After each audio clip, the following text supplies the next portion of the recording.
Alhamdulillah, hari ni kita dah siap. Tinggal lagi nak buat atap. Pagar ni kita dah siap. Hari ni dah bubur tu apa, untuk kaki pagar ni.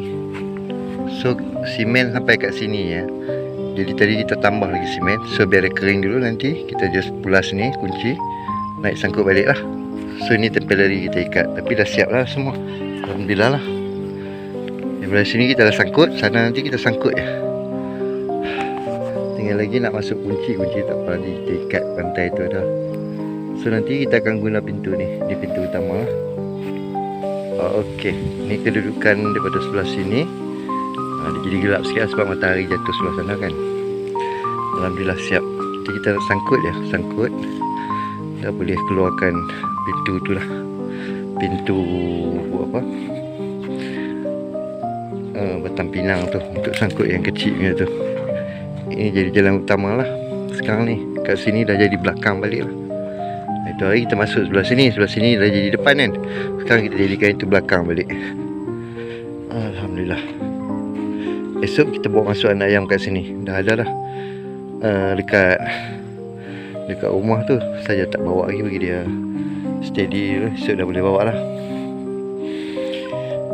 Nanti yang pintu ni kita dah boleh keluarkan. Pintu apa, pintu batang pinang tu kita akan keluarkan, letak kat sini. Okey, jadi pintu tu kita akan masukkan dekat sini. Pintu kita akan mati tu. Jadi nice lah. Pelan-pelan. Tu tempat sayur tu kita dah plan lah. Dia punya tong tu nanti kita gantung. Nanti bawa akan nampak tempat nak jalan kaki ke, tempat apa ke, untuk sayur punya tempat kan.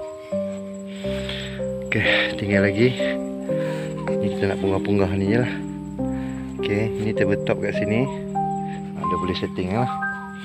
Yang penting main gate tu dah siap. Itu dah tak ada masalah lah. Yang lain kita dah boleh setting. Yang tu, yang utama tu dah siap kan tu. Senang kita nak set. Kalau tak siap tu tak boleh nak buat apa kan. Alhamdulillah siap. So kita akan keluarkan pintu ni, sebab kita nak pasang brooder satu lagi. Ni brooder. So brooder akan tambah satu lagi kat sini. Pintu ni kita akan keluarkan untuk masukkan kat situ kan. Hidup lah. Ini transit kita akan masukkan kat sini. Kita nak set pelan-pelan. Banyak lagi nak setting.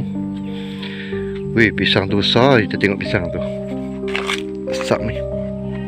Berapa minit lah? 3 minit. Sana pun banyak, sini banyak, nak boleh ambil lah. Wow, Alhamdulillah. Weh, sampai rapat dekat atap ni. Ni pisang langka. Weh, sampai dah rapat lah sikit. Besar lah. Alhamdulillah. Tu sana ada lagi tu. Jadi kita buang, buka jantung dia punya jantung tu. Biar dulu.